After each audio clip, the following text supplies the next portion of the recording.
Ecotourism by Linda Baxter. Imagine the scene. You're sitting in the hot sunshine beside the swimming pool of your international luxury hotel, drinking your imported gin and tonic. In front of you is the beach, reserved for hotel guests with motorboats for hire. Behind you is an 18-hole golf course, which was cleared from the native forest and is kept green by hundreds of water sprinklers. Around the hotel are familiar international restaurant chains and the same shops that you have at home. You've seen some local people. Some of them sell local handicrafts outside the hotel. You bought a small wooden statue, and after arguing for half an hour, you only paid a quarter of what the man was asking. Really cheap. Is this your idea of heaven, or would you prefer something different? Nowadays, many of us try to live in a way that will damage the environment as little as possible. We recycle our newspapers and bottles, we take public transport to get to work, we try to buy locally produced fruit and vegetables, and we stopped using aerosol sprays years ago. And we want to take these attitudes on holiday with us. This is why alternative forms of tourism are becoming more popular all over the world. But what is ecotourism?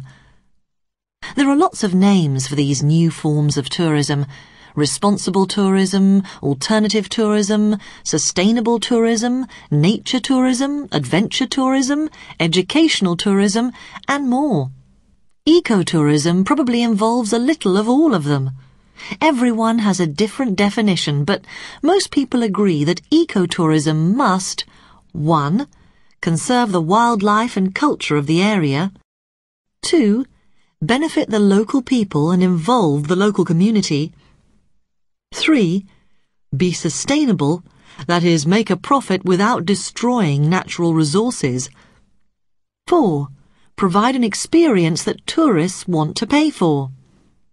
So, for example, in a true ecotourism project, a nature reserve allows a small number of tourists to visit its rare animals and uses the money that is generated to continue with important conservation work. The local people have jobs in the nature reserve as guides and wardens, but also have a voice in how the project develops. Tourists stay in local houses with local people, not in specially built hotels. So they experience the local culture and do not take precious energy and water away from the local population. They travel on foot, by boat, bicycle or elephant, so that there is no pollution. And they have a special experience that they will remember all of their lives. This type of tourism can only involve small numbers of people, so it can be expensive. But you can apply the principles of ecotourism wherever you go for your holiday. Just remember these basic rules. Be prepared. Learn about the place that you're going to visit. Find out about its culture and history. Learn a little of the native language, at least basics like please, thank you, and good morning. Think of your holiday as an opportunity to learn something. Have respect for local culture. Wear clothes that will not offend people. Always ask permission before you take a photograph. Remember that you are a visitor. Don't waste resources. If the area doesn't have much water, don't take 2 showers every day. Remember the phrase, leave nothing behind you except footprints and take nothing away except photographs. Take as much care of the places that you visit as you take of your own home.